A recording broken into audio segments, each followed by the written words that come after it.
Ayan. So, by the way po, no, I'm Ronel Alcazar po. 24 years old lang po ako. Single. Ayan, so by the way, ginawa ko po si M. Goldex. January 30 lang po this year. So, before po, sabi nga ni Coach Allen, nasa sabon-sabon po ako.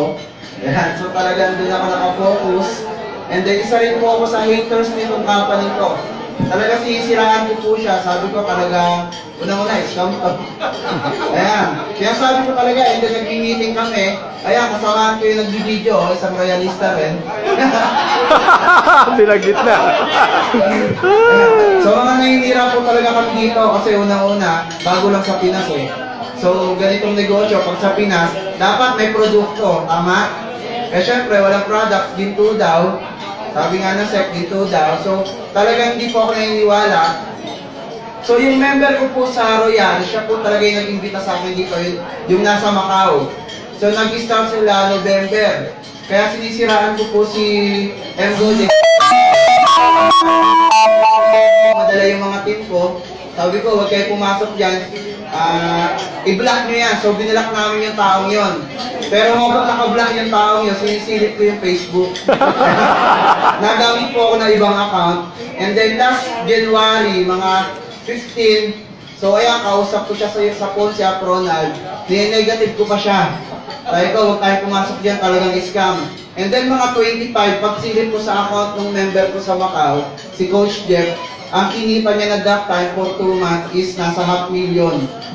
So doon ako nag-isip, sabi ko, iyo, naka 500,000 na ako, ang tagal ko na sa Royal, ni isang buwan, pinakamalaki kinita siguro sabihin natin mga 20,000.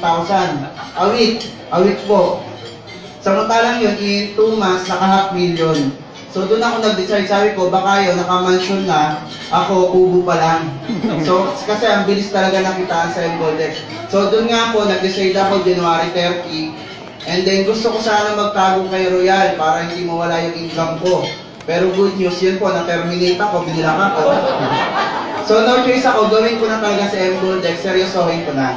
And then, salamat talaga ako sa Panginoon, no? And then sa mga apply natin na nagdala ng M. Goldex sa Pinas, kasi sabi ko nga, sa tagal ko po sa ganitong industry, first time ko pong first time kong kumita po ng ganito. So right now po, 2 months pa lang po ako nahigit.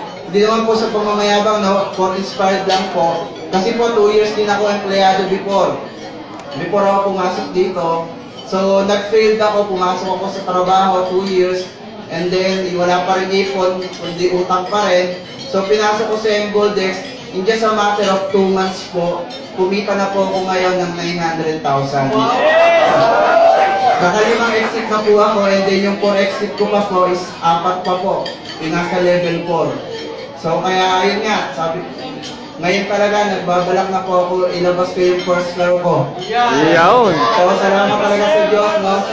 Ayan, so ang tinatarget ko kasi Fortuner. Trending And then na. right now po, leadership level 2 na ako. So, doon ko nakita yung passive income talaga. Kaya siguro tip ko lang, no? Subukan nyo lang po. Kasi ako, sabi ko nga, kung hindi ako na-terminate, hindi ko pa siya seryosohin. Pero dahil na-terminate ako, wala na akong pera kung magkakakitaan, sineryoso ko siya, ginawa ko siya, pagod, kuya. Pero worth it, tama po ba?